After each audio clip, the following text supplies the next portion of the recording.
louvado seja Deus. Aplauda o Senhor, Ele merece toda a honra, toda a glória. Glória. Ele merece. Amém, amados? Nós gostaríamos de convidar o nosso querido irmão Israel, que será o ministrante nesta noite, os nossos corações. Esse irmão Israel é nosso professor da igreja de teologia, curso teológico que nós estamos desenvolvendo aqui na igreja, pelo intermédio da vida do nosso querido irmão Israel. Isso tem sido de muita importância para as nossas vidas espirituais. Tivemos a oportunidade nesta semana de sermos ministrados por uma palavra poderosa, a qual tenho certeza que o Senhor também há de invadir o coração dos nossos irmãos. Quem quiser participar deste curso, irmãos, é gratuito, não nada, somente a sua presença, que é de muita importância. Isso tem nos ajudado demais. Amém? Nosso querido irmão está ministrando a palavra de Deus e nós estaremos orando pelos ofertantes e dizimistas dessa casa para que o Senhor possa cada vez mais suprir a necessidade de cada um de nós. Amém? Coloque-te em pé em nome de Jesus. Vamos apresentar você para o Senhor nas mãos de Deus.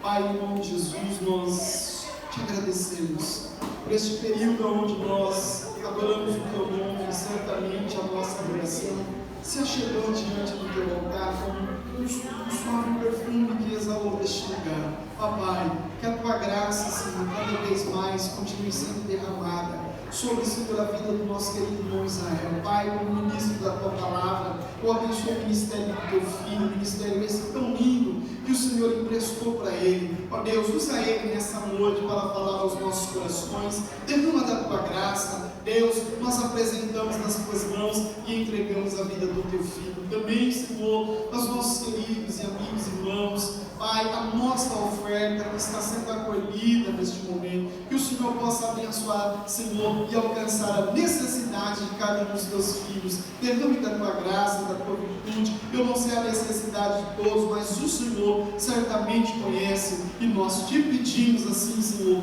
que o Senhor esteja abençoando a vida financeira também daquele que não pôde estar ofertando, que o Senhor venha, Pai, abrir as comportas e alcançar, Senhor, a vida, Senhor, deste honesta que não pôde ofertar. Nós oremos assim, te agradecemos por tudo, no nome santo e poderoso de Jesus. Amém, Jesus.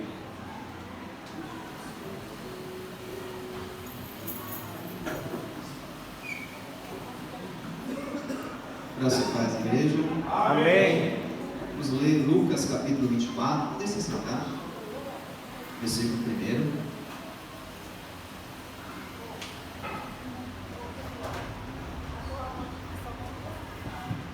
Muito bom estar aqui neste domingo que é tão importante, se vocês pararem para pensar, há 2000 anos aconteceu uma coisa tão extraordinária que marcou o calendário de tal forma que seja ímpio, seja cristão, na data, neste domingo, eles param. Porque há 2000 anos aconteceu uma coisa tão extraordinária que não pode ser esquecida. E nós vamos hoje, os irmãos que estavam aqui na quinta-feira, muita coisa não vai ser novidade, que nem na quinta-feira tem prioridade, Aprende primeiro. Amém? Tem aqui muitos irmãos. Não esqueci o nome da sua mãe. Irmã Maria. Muito bom ver a irmã Maria aqui também. Bem do Rabapara. A irmã também. Bênção. Amém? Antes de ler o texto bíblico, eu quero deixar vocês com uma pergunta na cabeça de vocês, martelando. E aí nós vamos ler o texto. E nós vamos pensar nessa pergunta na noite de hoje. Amém? Se alguém chegasse para você e falasse assim: olha, essa é a última semana do mundo. O mundo vai acabar no final dessa semana. Só tem uma semana. Só tem uma semana. É a última semana do mundo. O que você faria? Vamos ler o texto bíblico. Lucas capítulo 24, versículo 1, diz assim: no primeiro dia da semana, de manhã, bem cedo, as mulheres levaram ao sepulcro as especiarias aromáticas que haviam preparado. Encontraram removida a pedra do sepulcro, mas quando entraram, não encontraram o corpo do Senhor Jesus. Ficaram perplexas, sem saber o que fazer. De repente, 2 homens com roupas que brilhavam com a luz do sol colocaram-se ao lado delas. Amedrontadas, as mulheres baixaram o rosto para o chão e os homens lhes disseram: por que vocês estão procurando entre os mortos aquele que vive? Ele não está aqui, ressuscitou. Lembre-se do que ele lhes disse quando ainda estava com vocês na Galileia. É necessário que o Filho do Homem seja entregue nas mãos de homens pecadores, seja crucificado e ressuscite no terceiro dia. Amém? Amém. Todos nós conhecemos não só essa história, mas nós conhecemos praticamente toda a história dele. Nós não paramos para pensar muitas vezes nela, mas nós não conhecemos. Todo mundo aqui conhece, por exemplo, a história de Adão e Eva. Todos nós sabemos como Deus cria o mundo perfeito, como Deus cria o paraíso perfeito, e como em um ato de rebelião, Adão e Eva decidem que querem ser iguais a Deus.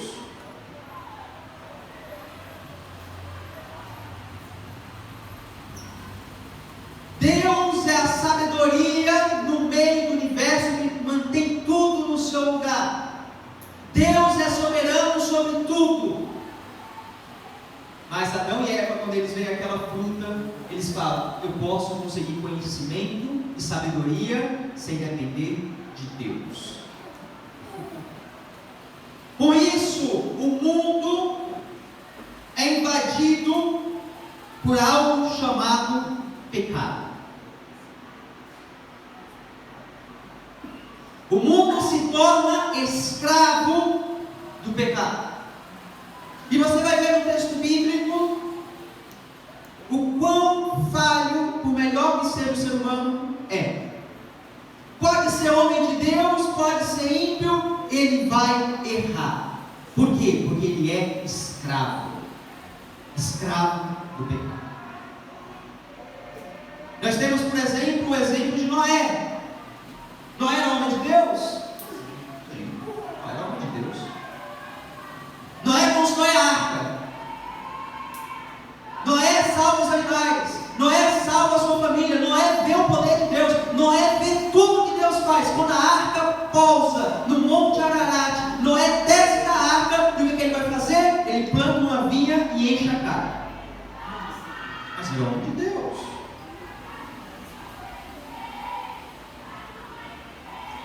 Você tem Abraão. Abraão é o pai da fé. Abraão não é o pai da fé? Ele não falou com Deus. E o que Deus prometeu a ele? Olha, eu vou te dar uma descendência, eu vou te dar família, eu vou te dar filho. Aí Abraão começa a olhar o relógio. Está demorando. Está demorando. Ah não, sabe o que eu vou fazer? Eu vou pegar aqui o meu escravo e eu vou tornar o meu escravo meu herdeiro. Ele vai ser meu filho. Deus falou: não, eu falei que eu vou te dar o filho. Abraão começa a olhar o relógio e fala: está demorando. Ele não consegue confiar em Deus, e é o pai da fé. Ele começa a olhar o relógio e fala: está demorando, eu estou ficando velho, Sara está ficando velha, eu vou fazer um filho na escrava.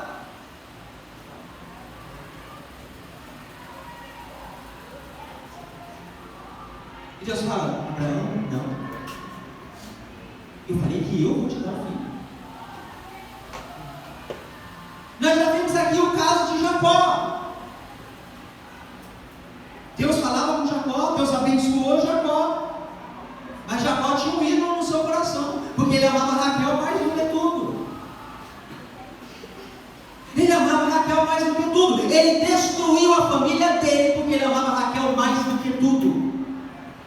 Ele tinha 12 filhos, os filhos não tinham culpa do que Labão tinha feito, os filhos não tinham culpa do que Lia tinha feito, mas ele amava Raquel a tal ponto que ele não conseguia amar seus filhos.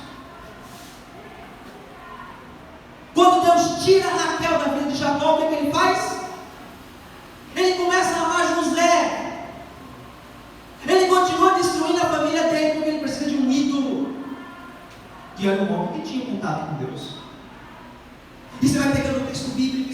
exemplo e exemplo e exemplo. Por quê? Porque é um mundo escravo do pecado. Davi, homem de Deus, extraordinário, matou gigante, guerreou, venceu, tudo que queria tinha. Mas aí um dia, ele olha pela janela da casa dele, para a casa dos outros, né? Quando eu vou passar na casa dos meus vizinhos, eu passo sem olhar, eu passo direto, que não é a minha casa.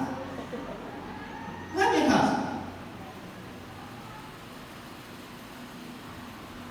Daí Davi passa e começa a olhar para a casa dos outros, vê uma mulher se banhando na casa dela, e o homem de Deus cai, e cai tão feio que ele não reconhece que ele caiu.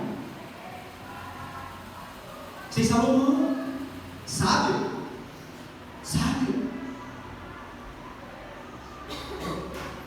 Mas o que acontece com Salomão? O que acontece com Salomão? A queda de Salomão não começa no momento que ele começa a se casar. Não começa no momento que ele começa a cultuar outros deuses. Isso é o final da queda dele. Sabe onde é que a queda de Salomão começa? Se você pegar o livro de Reis, você vai ver que ele começa a descrever como ele constrói o templo. Aí Salomão vai construir o templo, a casa de Deus. O templo tem tal tamanho, tem tal altura, tem tantas colunas, tem tanta coisa para seguir, coisa maravilhosa. Vai ser chato, é difícil de ler. Nossa, é muita informação. Não vou prestar atenção nisso. Aí você vai pulando, né? E você não percebe que quando ele termina de construir um templo, ele começa a construir um palácio para ele. E tem um detalhe: o palácio é 2 vezes maior do que o templo. Se você pegar as medidas, é 2 vezes maior do que o templo. Por quê? Porque a maior casa de Jerusalém não podia ser a casa de Deus, tinha que ser a casa de Salomão. A casa mais importante em Jerusalém não podia ser a casa de Deus, tinha que ser a casa de Salomão.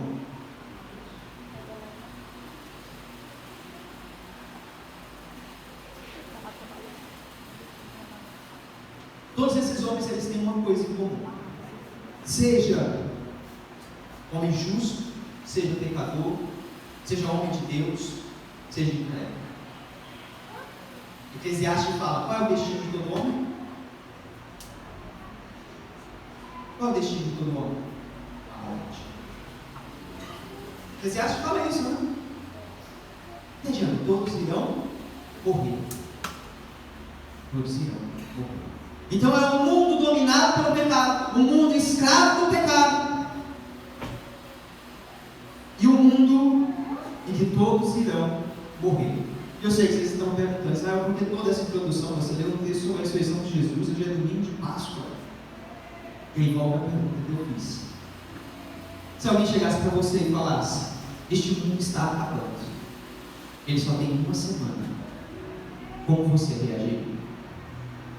Porque é um mundo, se ele é um mundo escravo do pecado, sujeito à morte, dominado pela morte, dominado pelo pecado, dominado pela maldade, então ele é um mundo separado de Deus. Deus não tem comunhão com o pecado, Deus não tem comunhão com a morte, Deus é vida. Então nós vamos ver no texto bíblico que ele vai descrevendo o mundo, e ele apresenta um mundo morto, um mundo putrefado, um mundo pecador, um mundo que jaz no maligno, um mundo dominado pelo maligno. E é por isso que hoje é o dia mais importante do ano, porque hoje marca um aniversário. Hoje marca um dia que nós lembramos de que aconteceu algo extraordinário neste mundo. Este mundo pecador, escravo e morto. Este mundo onde a morte reina, onde a morte tinha a última palavra. Vocês lembram os casos de ressurreição que tem na Bíblia? Lázaro, a filha da viúva com Elias, a filha da mulher amiga do profeta Eliseu. São pessoas que morreram e foram ressuscitadas. Mas o que aconteceu com elas depois? Morreram de novo. Quem teve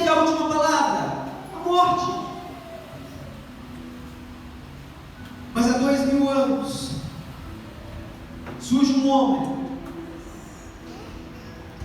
E ele começa a falar de uma coisa chamada o reino de Deus. E ele começa a falar: o reino de Deus está próximo. E na verdade ele já chegou. Vocês estão separados, vocês estão escravos, mas o reino de Deus está chegando. E ele começa a falar isso há 2 mil anos atrás. O reino de Deus está chegando. O reino de Deus já chegou. João Batista está preso. Que ele manda os seus discípulos perguntar para Jesus: tu é mesmo aquele que nós temos que esperar? Ou temos que esperar outro? E aí Jesus só fala o seguinte: volta até João e fala para ele: o cego, o paralítico anda, o mudo fala, e o reino de Deus está sendo anunciado. O que ele está falando? Olha, existe um reino onde não há escravidão ao pecado. Existe um reino onde a morte não impera, a morte não reina.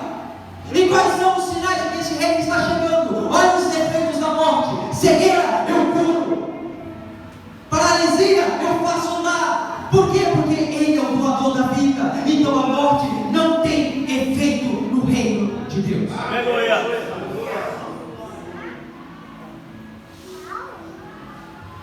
O povo sabia que estava separado, que eles não conseguiam ter comunhão com Deus. Então o que eles faziam? Eles sabiam que tinha um lugar específico onde eles tinham que ir para ter comunhão com Deus, que era o templo. Então eles iam até Jerusalém, faziam os seus sacrifícios, porque ali eles sabiam que era a casa de Deus. Além dos judeus que tinham seu templo em Jerusalém, nós sabemos que também tinham os samaritanos. Os samaritanos também tinham templo no Monte Gerizim. E havia uma disputa onde era o verdadeiro templo. Os samaritanos falavam: não, é o nosso templo aqui. Eles tinham uma versão da lei de Moisés, o Pentateuco samaritano.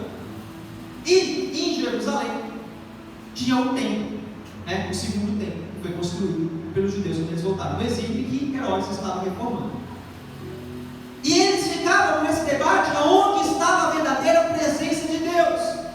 Em João capítulo 4, Jesus vai até Samaria e a mulher samaritana pergunta isso para Jesus: estou vendo que tu é profeta, então responde a pergunta. Vocês falam que tem que adorar Deus lá em Jerusalém. Os meus pais falaram que era neste monte.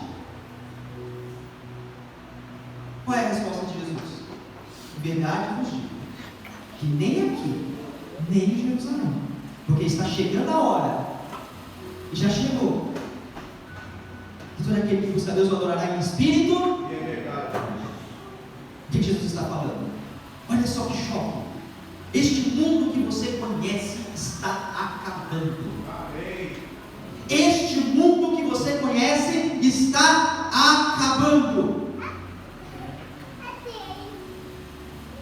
Ele terá fim. O que você faria se falasse que só tem uma semana? Você entraria em desespero? Ou será que você confiaria no Criador do mundo? Porque é isso que Jesus faz. Quando chega e ele começa a ir para a sua última Páscoa em Jerusalém, ele começa a preparar seus discípulos. Porque não se engane, meus irmãos, o mundo estava prestes a acabar. O mundo estava prestes a acabar. Jesus, quando ele passa, aí começa a descer para Jerusalém, que ele se dirige para a Páscoa em Jerusalém, ele está se preparando para uma guerra. Jesus está prestes a guerrear, e nessa guerra ele vai derrotar o mundo.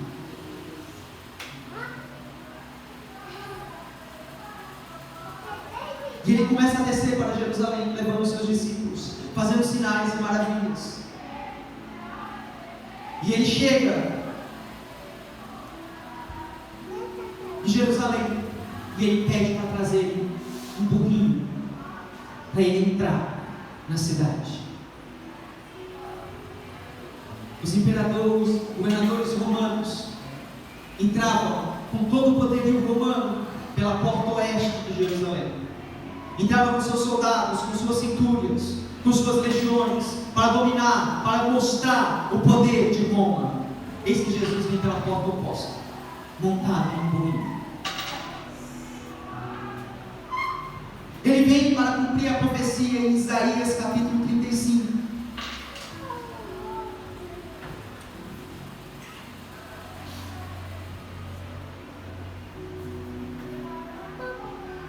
Que diz que o deserto e a terra ressequidas se regozijarão, o ermo exultará e florescerá como a tulipe, e romperá em flores, mostrará grande regozijo, e cantará de alegria. A glória do Líbano lhe será dada, como também o resplendor do Carmelo e do Saron. Verão a glória do Senhor, o resplendor do nosso Deus. Fortaleçam as mãos cansadas, firmem os joelhos vacilantes, digam aos desanimados de coração, sejam fortes e não temam. Seu Deus virá com vingança, virá com divina retribuição, virá para salvá-los. Então se abrirão os olhos dos cegos, se destamparão os ouvidos dos surdos. Então os coxos saltarão como cedo, a língua do mudo cantará de alegria, águas irromperão com ele e riachos no deserto. A areia abrasadora se tornará um lago, a terra seca, fontes borbulhantes, nos anos onde outrora havia chacais, crescerão a relva, o junco e o papiro. E ali haverá uma grande estrada, um caminho que será chamado o caminho da santidade. Os impuros não passarão por ele. Servirá apenas aos que estão do caminho, os insensatos não tomarão. Ali não haverá leão algum, nenhum animal feroz passará por ele, nenhum deles se verá por ali. Só os redimidos andarão por ele. E os que o Senhor resgatou voltarão, entrarão em Sião com cantos de alegria. Douradora alegria coroará a sua cabeça. Júbilo e tristeza se apoderarão deles, e a tristeza e o suspiro fugirão. Jesus vai entrar em Jerusalém. Ele está preparando para uma guerra. E o povo de Jerusalém começa a entender a mensagem. Jesus está vindo em um burrinho pelo caminho que Davi fez. Ele é o filho de Davi, ele é o rei, e ele vem guerrear. Então o povo sai e começa a jogar suas capas no chão, começa a agitar ramos e a gritar: Hosana, Hosana ao filho de Davi. Mas não se engane pela imagem do mundo, porque é o mesmo povo que na sexta-feira vai estar gritando Barrabás. É o mesmo povo que na sexta-feira vai estar gritando Barrabás. É o mesmo povo que na sexta-feira vai estar zombando e gritando: você não é o Salvador? Desce da cruz, salva-te a ti mesmo. Quantas vezes nós louvamos ao Senhor no domingo e zombamos dele com as nossas atitudes na sexta?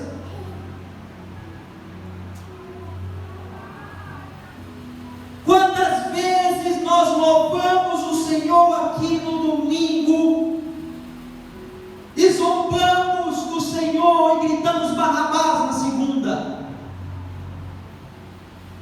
Porque nós só queremos cantar Hosana ao filho de Davi quando nós achamos que o filho de Davi está atendendo os nossos interesses.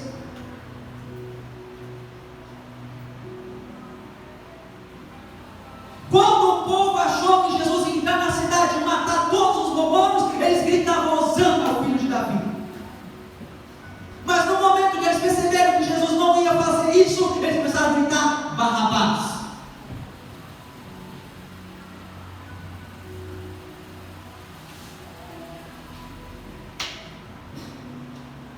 Barrabás era um rebelde, um miliciano, um bandido, e ele queria matar romanos. O seu complô ali era fazer revoltas populares para matar romanos.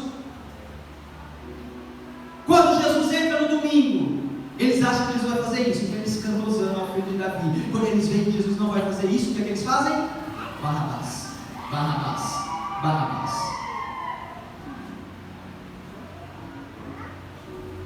Até quando nós só louvaremos ao Senhor quando é conveniente? Quando a vontade do Senhor é igual à nossa? Mas estamos dispostos a abandoná-lo no momento que nós vemos que a vontade dele é diferente da nossa.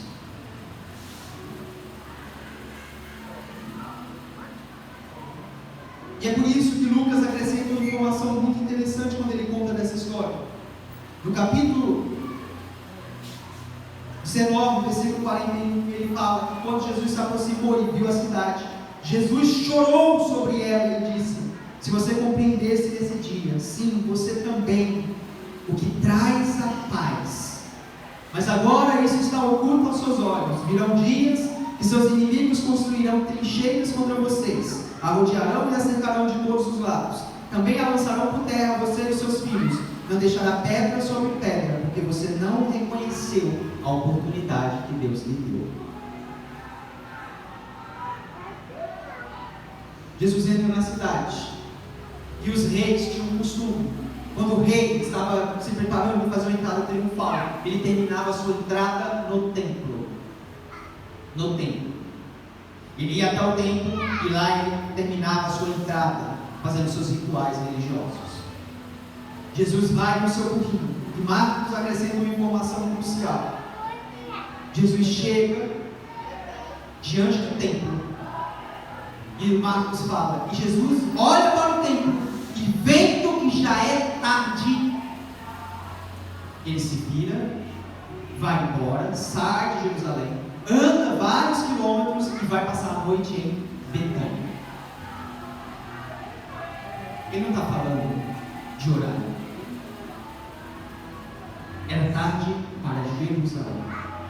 Ele olha para Jerusalém, ele entra como um rei vitorioso, ele olha para Jerusalém e vê que é tarde. Tarde. E ele não termina a sua entrada no domingo. Ai de nós se o Senhor olhar para nós e achar que é tarde. Ai de nós se o Senhor olhar para nós e falar agora é tarde. Ai de mim. Ai de nós. E aí o que acontece na segunda-feira? Jesus volta para Jerusalém. Ele entra no templo. E ele começa a derrubar as mesas dos cambistas. Ele começa a chicotear os animais. Ele começa a purificar e a limpar o templo. Porque o que aconteceu no templo, meus irmãos? O judeu sabia que ele tinha que levar o seu animal para o sacrifício, a sua pombinha, a sua ovelha. Então tinha toda uma série de regras que estavam instituídas no livro de Levítico sobre o animal. Não podia ter mancha, não podia ter defeito, não podia ter quebrado nenhum osso, nada. Então ele cuidava com amor daquele animal, para que um dia ele pudesse oferecer aquele animal ao Senhor. E aí ele chegava no templo, e os sacerdotes que tinham ali um complô, os comerciantes, falavam: não, esse animal não serve para ser sacrificado, tem defeito. Mas vai ali na barraquinha do seu Zé, que ele está vendendo carneiro, e os deles são aptos para o sacrifício. Isso acontecia no meio do templo. E é por isso que Jesus se revolta. E ele cumpre a profecia em Malaquias capítulo 3, onde o profeta fala sobre isso. E ele fala: vejam, eu enviarei um mensageiro que preparará o caminho diante de mim, João Batista. E então, de repente, uma pausa. Quando Deus pede para eles construírem o tabernáculo, eles constroem o tabernáculo, o que acontece? A glória do Senhor desce sobre o tabernáculo. Está lá em Êxodo, capítulo 40. Vem como uma nuvem e enche o tabernáculo de glória. Quando Salomão constrói o templo, a glória do Senhor desce e enche o templo de glória. Os sacerdotes não conseguiam entrar dentro. Mas aí vem o segundo templo. Constrói o segundo templo. Então, escrito em Êxodo, em Neemias, eles constroem, consagram o Senhor. E o que acontece? Nada. Não tem dúvida assim. E o povo começa a perguntar o que está acontecendo. O profeta, um dos profetas vai até falar: a glória do segundo templo será maior do que a primeira. Por quê? Porque o povo não tinha visto glória descendo sobre ele. E eles clamavam ao Senhor para que a glória do Senhor viesse sobre ele. E Malaquias, que era um profeta da época do segundo templo, ele fala ao Senhor, e então de repente, o Senhor que vocês buscam virá para o seu tempo. Não se preocupe, ele vai vir. O mensageiro da aliança que vocês desejam virá, diz o Senhor dos Exércitos. Malaquias capítulo 3, versículo 1. Versículo 2. Mas quem suportará o dia da sua vinda? Quando ele quem ficará em pé quando ele aparecer? Porque ele será como fogo do arquivista, como sabão do lavandeiro. Ele se assentará como refinador e purificador de prata. Purificará os levitas, os refinará com ouro e prata, e assim trarão ao Senhor ofertas com justiça. E então as ofertas de Judá e de Jerusalém serão agradáveis ao Senhor, como nos dias passados, como nos dias antigos.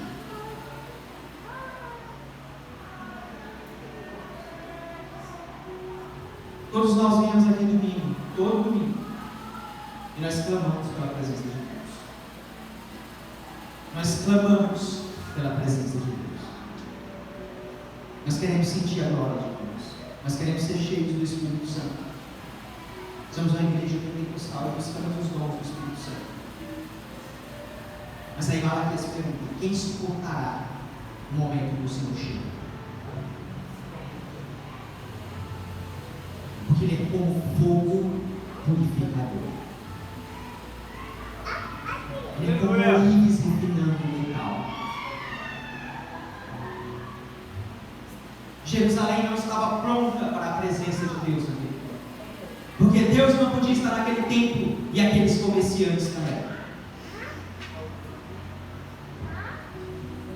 Deus não podia estar naquele templo e os comerciantes também. Então o Senhor vem e refina, limpa. E o que é que o povo faz? O que é que os sacerdotes fazem? Precisamos matá-lo. Mal sabia eles que era a última semana do mundo e que o mundo estava acabando. Aquele mundo estava dando seus últimos suspiros e ele só tinha poucos dias de vida, porque Deus veio e Deus iria guerrear.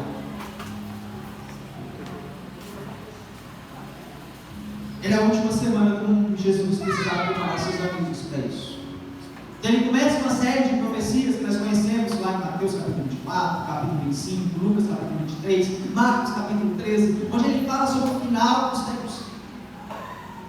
Quem estava aqui na aula de quinta-feira, nós conversamos sobre isso. E ele começa a preparar os seus discípulos para que eles entendam que o mundo está acabando. E ele começa a falar do final definitivo do mundo, mas também do final daquele mundo que acabaria naquela semana. E ele começa a preparar os seus discípulos para isso. E qual é a forma definitiva que ele faz para eles entenderem o que está acontecendo? Ele os reúne para um jantar. Nós vamos falar que é a última ceia, mas eu estava até brincando, na verdade é a primeira ceia. É o momento em que Jesus institui a ceia. É a primeira ceia. E observe uma coisa: como é que é o mundo? Escravo, certo? Jaz no pecado, dominado pela morte, e com isso há uma separação entre o homem e Deus. O homem precisa ir até o templo para poder ter comunhão com Deus. E Jesus precisa falar para eles: olha, é um novo reino, ou um novo mundo, onde as coisas são diferentes. E como é que ele faz isso? Ele reúne os seus discípulos. Judas estava lá no meio. Ele reúne os seus discípulos. E ele, o Criador de todas as coisas, começa aquela refeição lavando os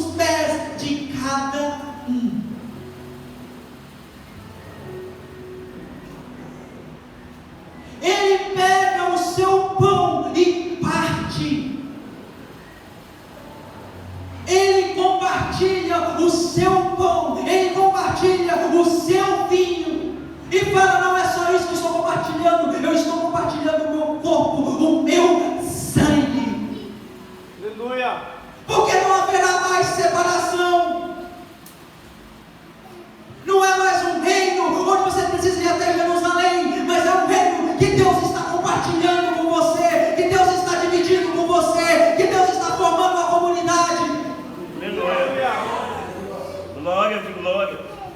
Não é mais um reino separado, uma casta sacerdotal, é um reino de todos nós, é o reino de Deus vindo para habitar no nosso coração, no nosso meio, é um novo mundo.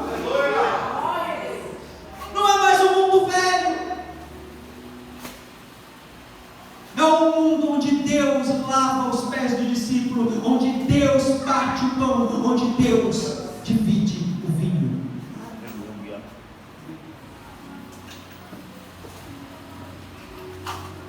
Pão que é feito quando o trigo é moído, estraçalhado. Vinho que é feito quando a uva é pisada, estraçalhada. Na ceia, você está comendo pão que foi esmagado, uva que foi pisada. Por quê? Porque ele próprio fala: não há amor maior do que este de dar a própria vida pelos seus amigos. Então estraçalhem a minha carne, esmaguem, pisem no meu sangue. Mas não se engane, ele está indo para a guerra, e aqueles são os últimos dias do mundo.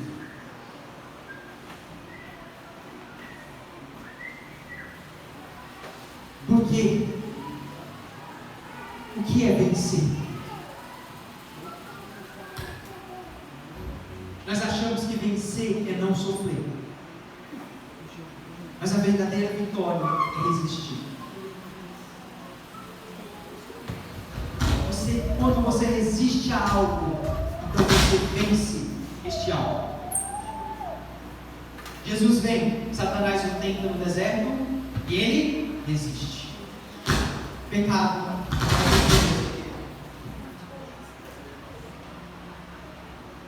Ele vive uma vida inteira e ele não peca, ele não é escravo do pecado. Mas eu falei o que? No mundo ele é escravo, pecador e dominado pela morte, não foi? Muito bem. Então, para ter a sua vitória definitiva, ele precisa passar pela morte e ressuscitar. Porque aí ele vai ter vencido o último obstáculo que falta. Tem uma parábola que Jesus conta, que ele fala, ele está expulsando demônios, e aí os fariseus chegam e falam: este homem expulsa demônios com o poder dos demônios. E aí Jesus fala: uma casa dividida pode prosperar? Uma casa dividida pode prosperar? Se demônio está expulsando demônio, vai dar certo? Não vai dar certo. O mundo não jaz no maligno? Jaz no maligno. E aí ele fala: mas se tem uma casa, ele dá um exemplo, uma casa, e essa casa tem um homem forte, como é que você consegue os bens desse homem? Você tem que entrar na casa, bater nesse homem forte, amarrá-lo e então pegar as coisas. Quem é o homem forte nesse caso? Satanás. O que ele está falando? O mundo jaz no maligno. Então precisa que venha alguém, entre aqui nessa casa, que é o mundo, pegue Satanás, espanque ele, amarre ele, para roubar de Satanás o que não é dele, pegar de Satanás essas coisas. O que é que Jesus está falando? Eu vim fazer uma guerra. João capítulo 15, nessa última ceia, ele começa a preparar seus discípulos e fala: no mundo tereis aflições, mas não tema, eu venci o mundo. Eu venci o mundo.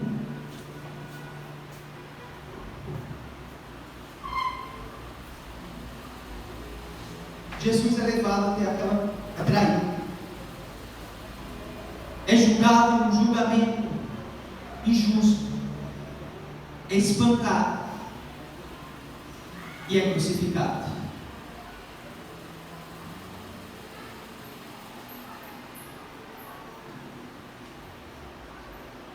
Não parece a imagem de alguém que está vencendo. Ele está morrendo, sofrendo, ensanguentado. despido, arrancar as roupas dele, para sua vergonha, expondo tudo ao povo. Ele está morrendo ali. Seus amigos o abandonaram. Apenas João está ali na barra no pé da cruz. Apenas a sua mãe está no pé da cruz. Apenas Maria Madalena está no pé da cruz. Cadê Pedro? Cadê Tiago? Cadê os seus irmãos? Cadê os seus discípulos? Estão zombando dele. Estão falando: se tu és quem tu diz que és, então desce dessa cruz.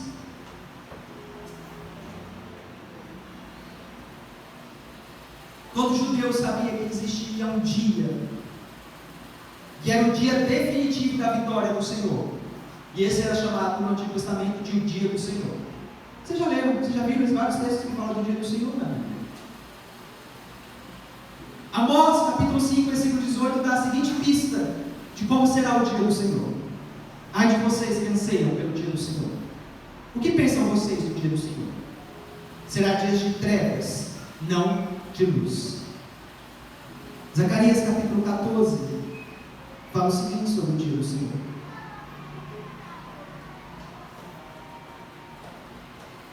depois o Senhor sairá para a guerra, esse capítulo 14, versículo 3, contra aquelas nações como ele faz no dia de batalha. Naquele dia os seus pés estarão sobre o monte das oliveiras, a leste de Jerusalém, e o monte se dividirá ao meio, de leste a oeste, por um grande vale. Os judeus sabiam que o dia do Senhor é o dia da ira do Senhor, e o dia da ira do Senhor era marcado por duas coisas: escuridão e trevas. Escuridão e terremoto. Escuridão e terremoto. E aí o que acontece quando o Senhor está ali?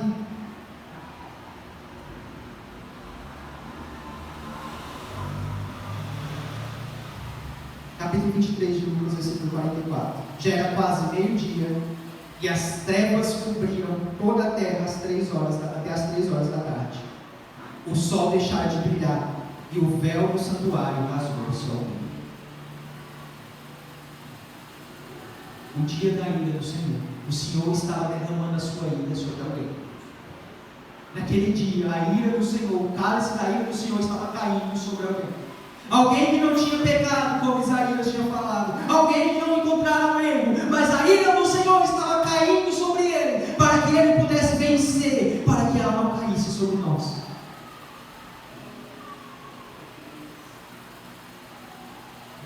O dia da ira do Senhor estava caindo naquela sexta-feira. Não parece uma imagem do caminho. É os últimos dias daquele mundo. Um mundo onde a morte reina, o pecado reina, esse caminho reina. E aí chegamos no dia mais importante do ano. O dia que marcou. E há 2000 anos nós lembramos desse dia. E nós fazemos de tudo para esquecer desse dia. Transformamos em ovos de chocolate. Transformamos em feriado para criança. E nós esquecemos que é um dia que aconteceu uma coisa tão extraordinária. E não é figurada, não é historinha, é um fato histórico. Um grupo de mulheres foram até aquela tumba na manhã de domingo para terminar de preparar o corpo, porque não puderam fazer, porque já ia ser sábado, na sexta-feira. E quando eles chegam naquela tumba, a tumba está vazia. A tumba está vazia. Aleluia. A pedra foi lançada fora, os céus, as portais estão lá, mas não tem corpo. Aleluia.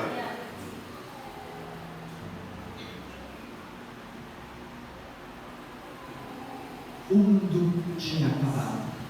Por quê? Porque até então a morte tinha tido a última palavra. Mesmo aqueles casos que tinham ressuscitado, eles voltavam a morrer. Mas agora, tinha um que ressuscitou e nunca mais ia morrer. Aleluia. Nunca mais ia morrer. Aleluia. E esse fato, ele é tão assustador, ele é tão diferente, ele rompe a realidade de tal forma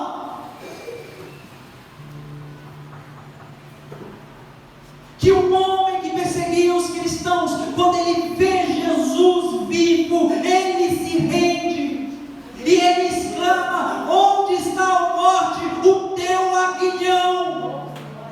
Porque se este homem que foi crucificado e morto ressuscitou e nunca mais irá morrer, morte, cadê o teu poder? Cadê o teu poder, morte?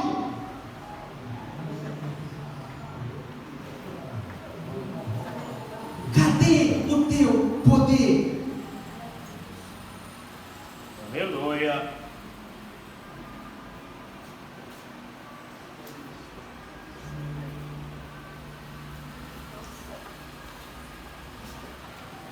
Quando Jesus institui a ceia, ele institui um reino que é compartilhado.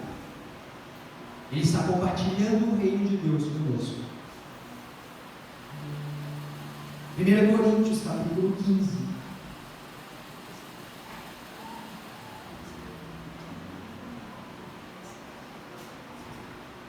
Versículo 17. Paulo está lidando com uma igreja muito complicada, uma igreja rebelde, uma igreja cheia de erros. E Paulo precisa explicar algumas coisas. No versículo 17 ele faz uma afirmação: se Cristo não ressuscitou, inútil é a fé que vocês têm. Ele começa por aí. Tem muitos hoje que querem falar que a morte de Jesus não foi literal, foi só uma parábola, uma metáfora. Se Jesus não ressuscitou, inútil é a nossa fé.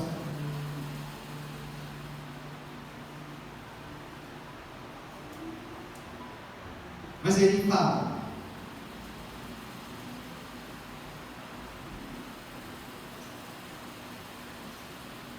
no versículo 51, lembre-se, é um reino compartilhado e aquele velho mundo acabou.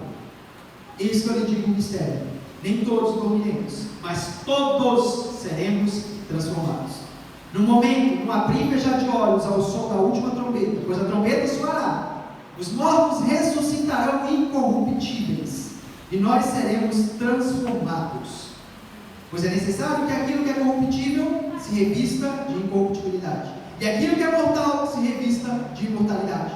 Quando, porém, o que é corruptível se revestir de incorruptibilidade, e o que é mortal de imortalidade, então se cumprirá a palavra que está escrita: a morte foi destruída pela vitória. Aleluia. Onde está, ó morte, a sua vitória?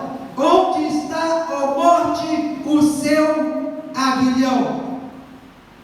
O aguilhão da morte é o pecado, e a força do pecado é a lei. Mas graças a Deus que nos dá a vitória por meio do nosso Senhor Jesus Cristo.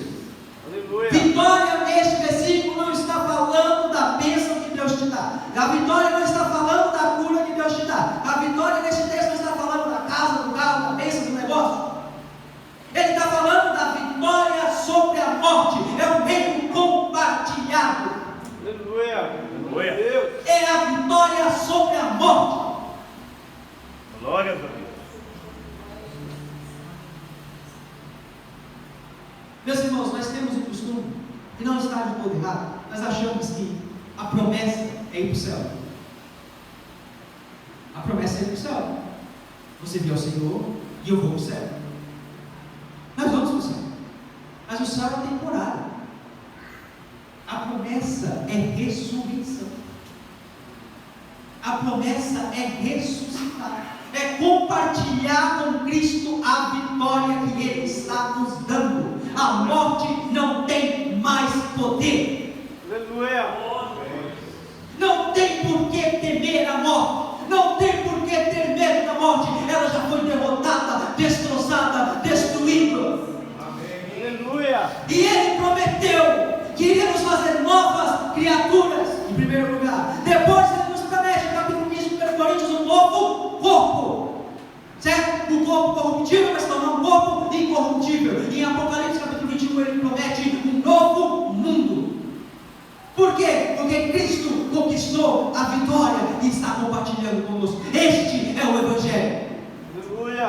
O mundo jazia no maligno, o mundo estava sendo destruído pelo maligno, pelo pecado, mas veio alguém, veio um homem forte, ele amarrou o maligno, ele derrotou o maligno e ele teve a vitória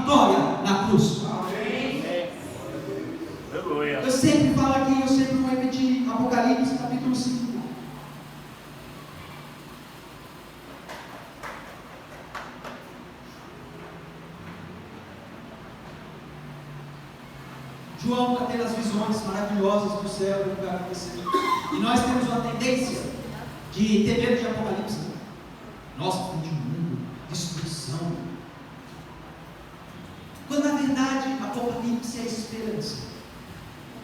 Apocalipse está falando, não importa o quão ruim esteja o mundo, Deus está falando. Não importa o que aconteça, Deus está falando. Ah, o mundo vai te odiar. Ele odiou a Cristo primeiro. O problema é que nós amamos o mundo de tal ponto que nós não queremos nem imaginar ele acabando. Nós não queremos imaginar o mundo sendo destruído, porque nós amamos esse mundo de tal forma que não conseguimos imaginar o novo mundo que Cristo está preparando, que Ele já iniciou, que Ele já começou, porque o velho mundo já morreu, já foi derrotado, e nós estamos vivendo nesse cadáver, que Deus concede dias e mais dias de misericórdia para que mais pessoas se salvem, mas não se engane, um novo mundo já começou, e ele será completo. E quando João está ali em Apocalipse, ele está escrevendo aquele livro para igrejas que estão sofrendo perseguição. As igrejas estão sendo mortas por ordem do imperador Domiciano. Então é um momento de muita luta, de muita perseguição, de muita tristeza, de muitas mortes, prisões. E aí João está tendo a visão do céu, e ele vê um livro selado. E as pessoas falam, ninguém pode abrir esse livro. E ele começa a chorar copiosamente, porque ninguém pode abrir esse livro. E aí um dos anciões fala para ele, João, não chora. Eis o leão da tribo de Judá que venceu. Que venceu. Ele é digno de desatar os selos e abrir o livro. Aí João, ele está de costas para o trono. Quando ele fala isso, ele se vira para o trono para ver um leão que venceu. E o que é que ele vê? O cordeiro que foi morto. Ele se vira procurando o leão que venceu. E ele vê, só que não é da forma que ele imaginava. Ele vê o cordeiro que foi morto. Por quê? Porque ele passou pela morte e ele venceu. E ele está compartilhando essa vitória com você. E que a imagem do cordeiro que foi morto, aquela igreja que está passando por perseguição, ela é muito forte. Por quê? Porque eles estão vendo seus irmãos sofrendo, se machucando, morrendo. E quando João olha e vê o cordeiro que foi morto, Deus está falando, não temas. Eu compartilho contigo o teu sofrimento. Eu passei pelo mesmo sofrimento. Eu morri primeiro. Eu sofri primeiro. Eu apanhei primeiro. Mas eu ressuscitei. E todo aquele que tiver o nome escrito no livro da vida irá ressuscitar. O Ministério de Louvor cantou hoje um hino que era o Cordeiro vive. O Cordeiro vive. E essa é a vitória. O Cordeiro foi morto, mas ele vive. Então sempre que vocês estiverem no domingo de Páscoa, sempre que vocês forem tomar a ceia, lembrem-se, o Cordeiro vive. Amém? Amém. Glória a Deus. Amém.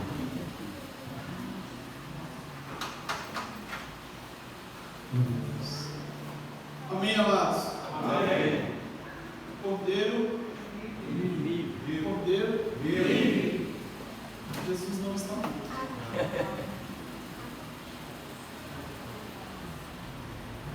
Jesus não está morto. E é tão bom, irmãos, ter essa convicção. E é tão bom ter essa certeza no nosso coração. Sempre quando nós vamos ceiar, eu me lembro dos meus irmãos no início de Jabatinga. Aleluia. Irmãos, esses irmãos que morreram em Cristo, esses não se perdem mais não. Foi por isso que o apóstolo Paulo falou: Senhor, é bom estar aqui, mas se o Senhor quiser, adianta aí que eu vou logo. Porque Esses não se perdem. Você sabia que nós estamos correndo um grande risco? De repente dar um escorregão e se perder a salvação. Aí você possa falar: poxa vida, então quer dizer que eu tenho que morrer, pastor? Para que eu não venha perder a minha salvação? Não, você precisa perseverar. Amém. Amém. A sua perseverança vai te levar à conquista. E sempre no momento da ceia eu fico lembrando dos nossos amigos, dos nossos irmãos que foram na frente. Minha mãe, meu pai, que no último dia que nós tivemos no hospital, por tudo que aconteceu, a gente liberou perdão para ele. E ele mesmo bom, eu tive a oportunidade de orar por ele, aonde eu poderia praguejar e não liberar perdão. Eu liberei perdão. Não é bom, irmãos, a gente ter a consciência. Como é bom a gente poder, sabe, chegar à noite, no momento de descanso, e você deitar a cabeça no travesseiro e falar: Jesus, se for hoje, o Senhor pode me levar, porque eu estou convicto que eu estou. Está pronto para passar pela morte. Não é passar pelo batismo, não é ter batismo com o Espírito Santo. Porque se nós formos pensar nessa teoria, quem estava em cima da cruz, olhando para Jesus e falando para Jesus: se possível, lembra-te de mim, não vem entrar no teu reino. Se nós formos pensar nessa teoria, aquele homem não precisou do batismo com o Espírito Santo. Aquele homem não precisou do batismo nas águas. Sabe do que ele precisou? Reconhecer que o Senhor era e foi o Rei dos Reis. Aleluia. Deus continue abençoando a vida do nosso querido irmão professor Israel por esta palavra maravilhosa que veio de encontro aos nossos corações. Onde-te em pé, em nome de Jesus. Nós já estamos encerrando. Na próxima terça-feira, aliás, segunda-feira, amanhã, irmãos, nós temos culto no Jabaquara. Toda a igreja está convocada, eu não digo convidada, convocada. Irmãos, vamos para o Jabaquara amanhã. Vamos adorar o Senhor no Jabaquara, juntamente com a nossa querida irmã Maria de Mello, que pela segunda vez veio aqui na igreja e falou: pastor, o Senhor está me devendo, eu vou pagar essa dívida com ele. De tomar um puxão de orelha. Mas, irmãos, os nossos queridos e amigos irmãos do Jabaquara, né, viu dizer: irmãos, vamos, os que puderem. Amanhã é feriado, né? Amanhã não tem nada para fazer. E você fala: nossa, tem tanta coisa para fazer. Mas vamos priorizar. Vamos no Jabaquara amanhã, juntamente com a nossa irmã Maria, presbítero Gabi. Eu convido toda a igreja. É de muita importância, irmãos, esse trabalho de Jabaquara. Os nossos irmãos obreiros ali que foram constituídos por esta igreja, receberam a unção desta igreja, estão sobre a nossa terra, e a obrigação nossa é cuidarmos, visitá-los, congregarmos. É obrigação nossa. E nós vamos estar lá amanhã. Então, ali eu só não vou para o Jabaquara se Jesus me levar essa noite, ou se ele vier. Aí nós vamos se encontrar lá na glória, viu? Tá ligado, viu? Amém, amados.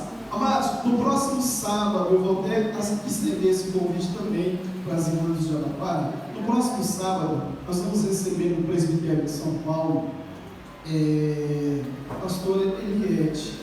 Irmãos, eu tive a oportunidade de ser ministrado por essa pastora. Ela é, como eu reparei, visitante. Queridos, essa pastora teve a oportunidade reunião de pastores, onde a nossa reunião de pastores é em 3 meses. E estava eu juntamente com o presbítero Fábio e nós recebemos essa ministração por essa pessoa que vai estar no presbitério de São Paulo, né? Este evento que vai acontecer, um evento exclusivamente para mulheres, tá, irmãos?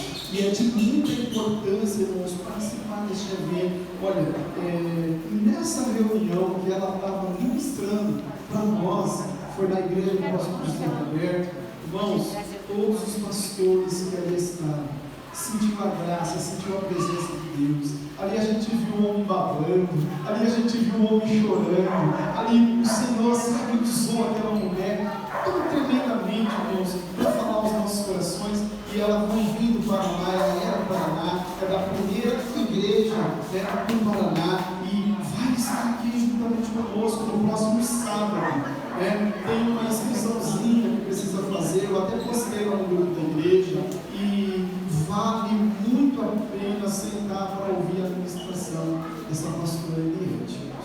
Então, gostaria que os irmãos, as irmãs fizessem uma força, se organizassem para ir neste evento, porque é um evento que vai trazer um certo impacto sobre as nossas vidas. Terça-feira nós teremos oração, na quinta teremos ensinamento da palavra de Deus juntamente com o nosso querido irmão Israel, mais uma vez, participando deste culto teológico. E no domingo, se Jesus assim não resolver voltar logo, ou não nos levar, nós estaremos aqui. Queridos, temos um visitante, que está nos visitando nesta noite de hoje. É a Christian. Nosso irmão Christian. Cadê o nosso irmão? Está ali, o nosso irmão Christian. Vocês estão bem-vindo, O nosso irmão Christian. Amém? Vamos dar um bem-vindo. Presta atenção! 2, Deixa o comando! 3, Seja bem-vindo em nome do Senhor Jesus. irmãos que segue, traga a gente, se gostar, fique com a gente, é só vitória. Que Deus te abençoe, irmão Cristo. Uma grande alegria recebê-lo aqui nessa noite. Com certeza que o Senhor Jesus supriu a sua necessidade. Queridos, se Jesus não voltar, nós precisamos fazer isso. Irmãos, logo em breve nós estaremos divulgando o dia do batismo, Aliás, eu não vou divulgar. Nós vamos realizar o batismo, tá? Esse batismo será realizado em um lugar muito bonito. Nós já temos algumas pessoas que vão descer as águas, E esse batismo vai acontecer no Vale da Bênção. É um lugar muito bonito, um lugar assim de muita excelência, irmãos. Esse lugar é de o segundo pastor da presbiteriana renovada. Tive já a oportunidade de ir lá já 2 vezes, tirar um período de oração. Irmãos, vale muito a pena ir para este evento. O nosso batismo vai acontecer no dia 18 de maio, tá? Temos já algumas pessoas que vão descer as águas e será de muita importância os irmãos nos acompanhar para este lugar. Mas vamos ver como a gente vamos se organizar, se a gente vai fretar um ônibus, ou se nós vamos com os nossos veículos, enfim, nós vamos ver qual vai ser a melhor maneira para que a gente possa estar levando a igreja para este ambiente. É um ambiente de muita paz, é um ambiente muito bonito. Irmãos, detalhe, nós vamos sair daqui cedinho, provavelmente nós vamos passar um dia lá, porque é um lugar que merece ser visitado. É um lugar para crente mesmo, é um lugar abençoado mesmo. E tem algumas atrações neste lugar, lugar para orar, tem várias salas assim, mas é de muita importância você participar. Depois nós estaremos divulgando, mostrando algumas fotos dos irmãos, mas o batismo já está marcado, o espaço já está reservado, Fábio? O culto nesse domingo vai ser lá, O culto? Vai ser lá. Desse domingo? Não, no dia do batismo, Vai ser lá no local. Sim, o dia do batismo, que no dia 18 vai ser no domingo, nós vamos realizar um culto lá. E os irmãos que já passaram pelas águas terão o prazer de cear, porque nós vamos fazer a ceia lá também. próximo domingo temos um culto aí sendo preparado que vai abalar esse lugar, viu? Irmãos, no próximo domingo eu gostaria que você não faltasse, trouxesse mais um amigo ou mais uma amiga. Nós estamos organizando um culto muito especial para o próximo domingo. A pregadora já está contratada, ela já me disse que vai vir. No dia do aniversário dela, ela abriu mão de estar com a sua família, irmãos, para nos atender. Tá? Então vai vir o pessoal também com uma banda, Vai ser tremendo, irmãos. Eu gostaria que você não faltasse, trouxesse mais uma pessoa. O trabalho vai se iniciar às 17h30, para vencer, porque senão você vai ficar sem lugar, irmãos. Vencer. É um trabalho que vai ser assim muito especial. Nós queremos, por meio desse trabalho, agradecer a Deus por muitas conquistas que o Senhor tem nos levado a alcançar. Muito de gratidão. Amados, não é macumba não, tá? Porque às vezes você olha assim no prato e fala, por que tem naquele prato, pastor? Não é macumba não. Irmãos, vou explicar bem rapidinho, você vai entender. Tem alguns nomes aqui ainda. Semana passada Deus colocou no coração da nossa querida irmã Sueli de nós pegarmos um nome para orar pelas crianças dessa igreja. Achei isso muito bonito, muito carinhoso da nossa irmã Sueli, e a preocupação também com o futuro da igreja, porque esse é o futuro da igreja. Nossos filhos, nossos netos que estão aí, essa criançada que Deus tem nos dado para nós cuidar. E qual é o nosso dever? Orar por eles. Então, foi feita aqui uma lista, depois foi repartida essa lista, e dentro desse recipiente aqui, tem um nome. Eu gostaria que você viesse aqui, pegasse um nome para orar pela vida de uma criança. Se você ainda não pegou, o presbítero Fernando vai ficar aqui na frente, e você vai sair do seu lugar, e você vai vir aqui pegar um nome para interceder pelas essas crianças da nossa igreja. Amém? Sai do seu lugar em nome de Jesus e venha pegar. Se você já pegou, continue intercedendo pela vida da criança que você está orando. Importante você ler o nome da criança que você pegou para o momento da oração. Você está apresentando ao nosso Deus. Amém, amados? Até Jesus voltar. Irmãos, isso não é uma campanha não, tá? Não é uma campanha não. Você está pegando o nome de uma criança que você estará orando, nas suas orações, quando você estiver apresentando a Deus, nas suas petições, até que o Senhor de fato volte. É uma responsabilidade que nós estamos assumindo, para cuidar melhor das nossas crianças, em nome de Jesus. Amém, amados? Amém. O túmulo está Vazio. E a cruz? Vazio. Ele ressuscitou. Jesus ressuscitou. E nós vamos ressuscitar junto com eles, se a morte vir nos encontrar. Se ele voltar antes da nossa morte, seremos transformados com os corpos incorruptíveis e vamos ter a alegria de realmente encontrar com o Senhor. Feche seus olhos e vamos orar. Querido Deus, eterno Pai, é no nome santo e poderoso de Jesus que nós queremos te agradecer. Te agradecer, Senhor, porque hoje o mundo está comemorando a sua ressurreição. Sabemos que a tua ressurreição nas nossas vidas, ela acontece todos os dias. Aleluia. Ó Deus, que o teu Espírito Santo, este que está conosco, possa nos dar capacidade e inteligência, possa nos dar, Senhor, ousadia, para que possamos continuar levando a tua palavra, pregando para aqueles que precisam ouvir. E que o teu Espírito Santo, Senhor, possa, Senhor, nos conduzir, Senhor, em vidas, em pessoas que estão de fato, Senhor, precisando, talvez de um abraço, talvez de uma palavra amiga. Ó Deus, usa-nos como verdadeiramente, Senhor, homens e mulheres, ó Deus, que possa fazer a diferença neste mundo. Queremos fazer discípulos, papai. Coloca pessoas no nosso caminho, pessoas, ó Deus, que precisam não apenas te conhecer por meio da tua palavra, mas buscar ter uma intimidade contigo, um relacionamento verdadeiro. Deus, dá-nos uma semana de conquista, uma semana de paz, uma semana, Senhor, aonde o Teu Espírito Santo possa nos conduzir, e tudo aquilo, Senhor, que nós vamos fazer, que o Teu Espírito possa nos ensinar, ó Deus. Livra-nos, ó Deus, de todo embaraço. Senhor, guarda, Senhor, a Tua igreja.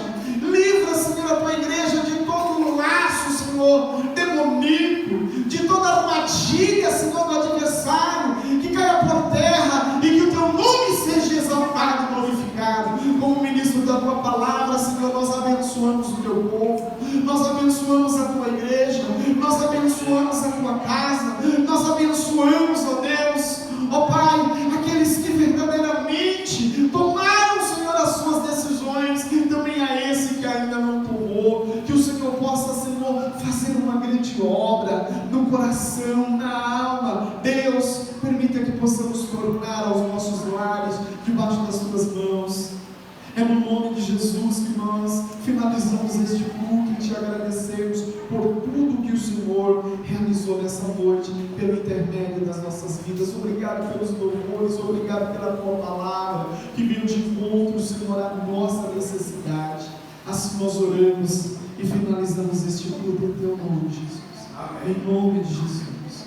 Põe a mão sobre o seu coração e nós estaremos impetrando a bênção apostolada em nome de Jesus. Que a graça do nosso Senhor e Salvador Jesus Cristo, o amor de Deus Pai e as doces comunhões do Espírito Santo de Deus seja derramado sobre a vida de cada um de nós, hoje para todo sempre. Uniu a nossa voz. Amém! Se Deus é por nós, Quem será? a vitória é nossa. Em nome de Jesus. Deus te abençoe em nome de Jesus.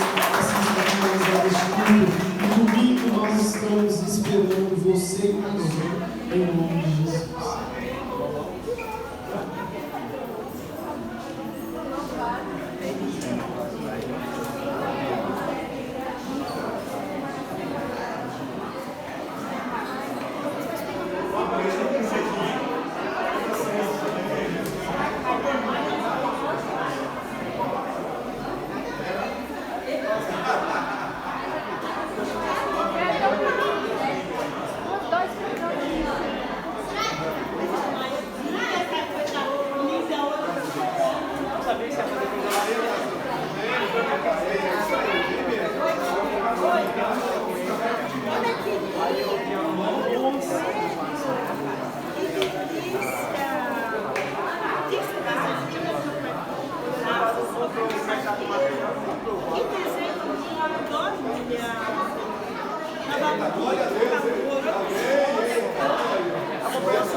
Coisa mais